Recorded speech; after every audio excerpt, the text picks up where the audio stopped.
আমার শাশুড়ি মার সব গয়নাগুলো তো আমি পাইনি। কেন পাইনি সেটা আমি ভিডিও করতে করতে বলছি। আপাতত যে কটা পেয়েছি সেগুলোর উপরে সেগুলো আমি দেখাচ্ছি। তো প্রথমেই দেখাচ্ছি এই নেকলেস, না এটা কি চোকা।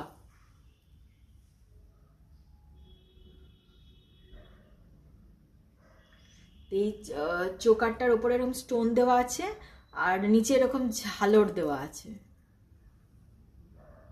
তখনকার দিনে তো চোকার বলতো না, তখনকার দিনে এটাকে বলতো চিক। আচ্ছা, এবার দেখাচ্ছি এই নেক পিসটা।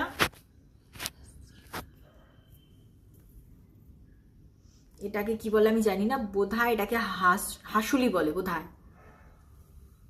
এর নিচে এরকম ঝালর দেওয়া আছে, কেন বিয়ের জুয়েলারি তো, যাতে পুরো সেটটা ম্যাচ করে তার জন্য এরকম সবগুলোকে মানে একই রকম একটু ডিজাইন ম্যাচ করে করে বানানো হয়েছে।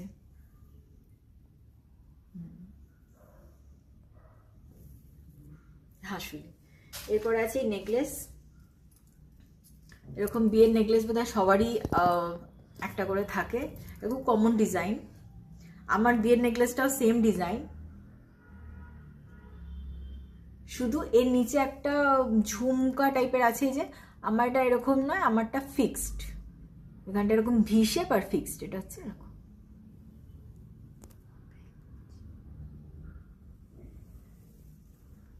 আচ্ছা, এর সঙ্গে দেখাচ্ছি এই ম্যাচিং ইয়াররিংটা।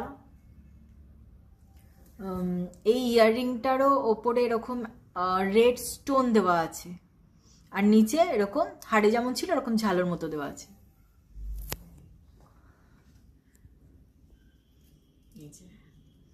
বেশ মানে ইয়াররিং এর ডিজাইনটা একদম আনকমন, আর বেশ ভালো লাগছে দেখতে, বেশ সুন্দর লাগছে।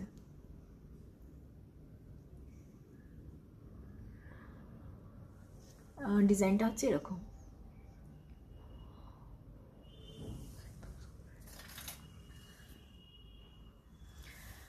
আচ্ছা, এবার দেখাচ্ছি এই সীতাহারটা। এই সীতাহারের একটা গল্প আছে, সেটা আমি বলছি।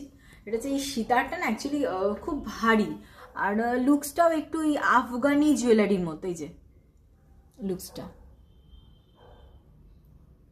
আফগানি জুয়েলারির মতো, আর এত ভারী। তো আমি ভেবেছিলাম এটা বোধহয় পিতলের। তা আমি একদিন বাজার করতে যাওয়ার সময় এটা সাথে নিয়ে গেছিলাম, গিয়ে সোনার দোকান থেকে ভেরিফাই করাই দিয়ে, তখন ওরা বললো না না, এটা 22 ক্যারেট গোল্ড আছে। আর এটা ওয়েট এইটুখানি সীতাহার, তার ওয়েট 70 গ্রাম। ওইখানে আমার ডাউট হয়েছিল কি পিতলের ওপর মানে বা রূপোর ওপরও জল করে অনেক সময় বিয়ের গয়না দেওয়া হয়, তো ওটা মনে হয়েছিল আমার।